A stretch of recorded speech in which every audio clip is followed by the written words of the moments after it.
What's going on, YouTube fam, and welcome back to the Fit Man Cook Kitchen, or I should say domicile, or whatever you want to call it. But welcome back to the channel, guys.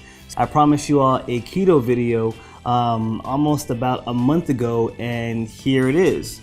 It's been stuck here on this hard drive, which unfortunately crashed with about a few dozen other Fit Man Cook recipes, and so I've been trying to get this resolved. So that's the reason why I have not been able to post the video, because the video has been trapped here. So I've decided to reshoot the video and do a truncated version of it. This is going to be a different type of video. I'm going to be talking a whole lot, even more so than usual. So without further ado, let's get to it. A few months ago, I decided to do the ketogenic diet. Before I jump into the reasons why, first let's back up and talk about what is ketogenic. Essentially, the keto diet is a very high fat and very low carb diet. Ketogenic comes from the word ketosis, and simply put, the body basically breaks down fat molecules, converts them into ketones, and those are used as energy for your body. You can only reach ketosis when you have a very low carbohydrate intake and a very high fat intake. So some of you all may be thinking, oh, this sounds a lot like Atkins. The biggest difference with the Atkins diet, it was just simply a very low carb diet. With most diets, or with the average diet, the body is in this state called glycolysis, whereby they are using your carbohydrates as a source of energy. So the carbs are great because you get to have the fullness within your muscles. Carbs put that water and that energy into the muscles, and then once all that is used up, that's when your body will go and target the fat. In ketosis, your body is essentially, it's primed to lose fat and to burn fat. The carbs are very, very, very low, and so it goes immediately to that fat because you have a higher fat intake, so it's going to use that as a source of energy. So you are a fat burning machine. The big question is, why did I do it as Fit Man Cook? Well, for one, I've heard so much about it and people were doing it, and I kept getting a lot of inquiries from y'all about the diet. So I said, you know what, one of the best ways for me to learn about it is to try it out myself. Also, I was really needing a change. I was traveling a whole bunch, and I tried to, as much as possible, kind of count my macros. So there would be times where I would go long periods of times without eating, just because the filming schedule or the travel schedule. And I would travel with my nuts, my seeds, and my beef jerky. And those things would run out. I was doing a lot of breads and pastas and rationalizing, saying, well, since I haven't eaten all day, I need the calories. Those things began to add up, and I began to gain weight. Also, what was happening at the time was I was getting very, very, very sleepy after my meals. I was really thirsty oftentimes. I was going to the bathroom. I was having intense headaches. So I had to go to my doctor because I was concerned that I was showing signs for hyperglycemia, and it was confirmed that yes, I was showing those signs. And so I knew that I needed an immediate change. And it was really hard for me too, just because of what I do. And I'm talking about health and wellness, and here I am struggling with my own diet and my own health. So it was very easy for me to help people to lose weight and to give all these different recommendations. But then when it came to my own diet, my own practices, I was actually not following my own advice. So I had to check my ego at the door, and I said, all right, I want to start from scratch, and I want to fall in love with fitness and food all over again. I was able to find this personal trainer that knew me back when I was really big. He's a bodybuilder. I got my start by doing a lot of the bodybuilding concepts, and so I told him about my symptoms and what I was feeling, and I said, I want you to treat me as if I don't know anything about fitness. And it was weird for him because he knew that I did. So by the time I got started with him, I was about 208 pounds. I didn't check my fat percentage right then and there, but about 2 months prior I had checked it, and it was around 21%. So with the time I started with him, it was maybe about 19 to 20%, which is really high for me. That just shows you how much weight I'd put on secretly behind the scenes, because I was bulking. I wasn't bulking, I was just getting big. So here's my picture when I first started out. As you can see, I had a lot of water weight, I had a lot of chub. In order to get into a ketosis state, it's gonna take a while. It's gonna take a few days. So for me, it took roughly about 9 days. So I actually went online to get some of these ketone test strips. These were from a company called smackfat.com. And I would take it, I would urinate on the end of it, and then let it sit for like a minute or two, and then it would give a color. And then the color right here would correspond onto the bottle. and it would show me the amount of ketones in the body. The darker it got, the more ketones there were in my body. And remember, the ketones are what the fat molecules are being broken down into in order to convert into energy. The first 2 weeks of this diet were very challenging. Although I was experiencing a lot of weight loss right away, I was also very sluggish, and I had the most intense headaches ever. And this is attributed to something called the keto flu. As your body adjusts to this ketosis state, you're gonna have some of these symptoms. I was lacking energy.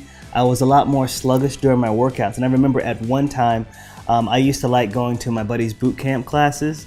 So I would do my weights in the afternoon or morning time, and then in the evening times I may go to his boot camp just because I like to do it. And I almost passed out. I did notice a decrease in strength initially. So for the first 2 weeks, I wasn't as strong as I was. But after that, everything began to normalize and my strength actually increased. So just know that there is a hazing period called the keto flu.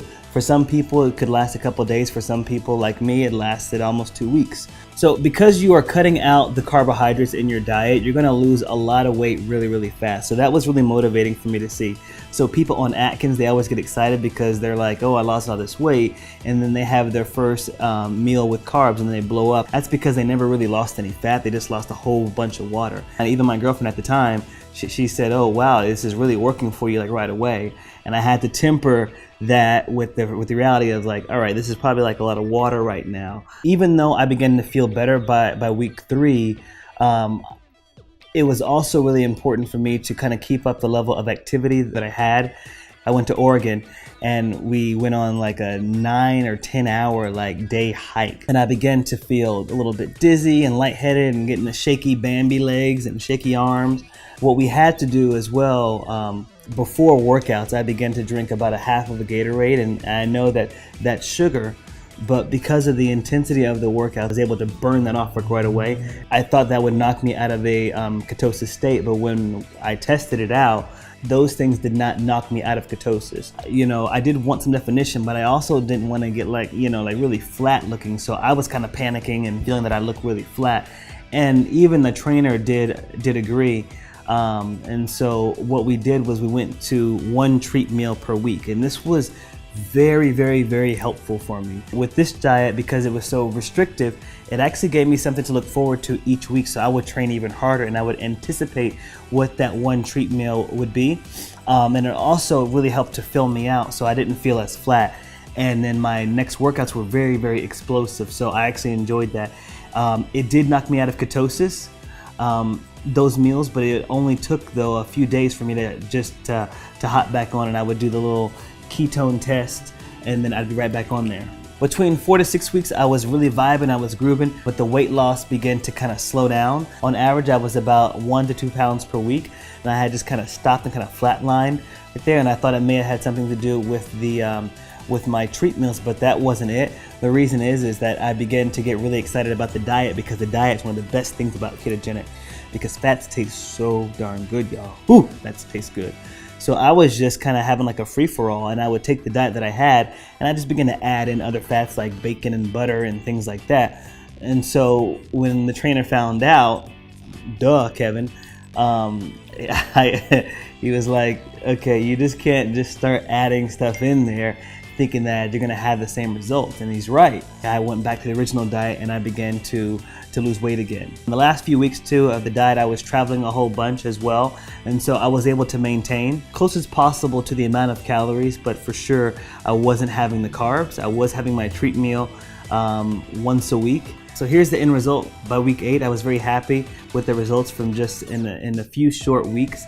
I was able to lose this much. And I also had a lot of momentum and enthusiasm going forward, because I knew what I had to do with this diet. It was very clear. With that being said, I want to take you right now into the kitchen and we can talk about what I was eating. All right, so before I walk you all through what I was eating for 8 weeks, I want to talk a little bit about the ketogenic diet in general. Because ketosis requires very low carbohydrate intake, a lot of the foods that we really do enjoy, like rice and grains, and even fruit, you cannot really have on the ketogenic diet. So while that was pretty tough, a lot of the high fatty, tasty proteins kind of made up for that. what I did find in my own experience is that even though the meals were actually less in terms of like the amount of ingredients I was using, I did find that the ketogenic diet was a little bit more pricey because I was buying higher quality proteins. I was also buying different oils. I was buying raw nuts and seeds, and those things tend to be a lot higher priced. As I mentioned before, at about week 4, week 5, I was really concerned about being flat.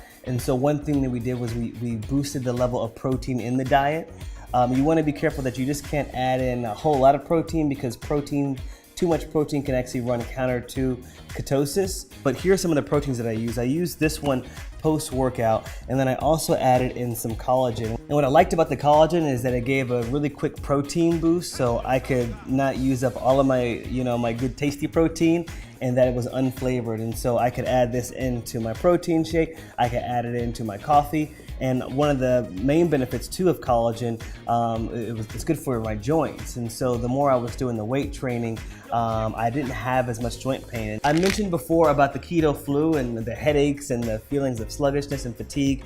And it's really important that you don't go too extreme with ketogenic, because I know that a lot of people just cut out all carbs, and vegetables have carbs. So in order to supplement, what I was doing was I was making sure that I had a great men's multivitamin, and then this wellness formula. I love this stuff. This is what I use whenever I'm sick or I'm feeling the symptoms of being sick. And all it is just a really natural herb supplement that gives you an immunity boost. So let me stress this again, is that you don't want to take away all the vegetables from your diet, because they do provide a lot of vitamins and nutrients and minerals for you. So about those sweet cravings, yes, I did have them. I use stevia in the raw, these little packets, and I would put this either into my protein shake to make it just a little bit sweeter. Sometimes I would squeeze lemons and mix water in there and put like a packet of stevia. I know I was just desperate for something because I just wanted something like a sweet flavor, and stevia does it for me. I also got myself some sugar-free maple flavored syrup. You can use sweeteners on this diet, but you want to be careful not to add too much. That can lead to bloating, it can lead to headaches, it can lead to other problems. And then again, you want to be careful what you're adding into your diet when you're trying something new, so you can find out what's working and what's not. Let me give a quick caveat in that whenever I do a new diet, I want to be as base as possible. So if you're expecting something that's really fancy and crazy, some radical recipes, no, not for my own diet when I'm just trying to make it work. So this diet is actually pretty basic. All right, here we go. So for breakfast, I was having some scrambled eggs, or a little egg casserole. It was just about four or five eggs. If I wanted a protein boost, I would just add in some egg whites, has a little bit of shiitake mushrooms and spinach and bell pepper. Put in some herbs and some sea salt and pepper, and then boom.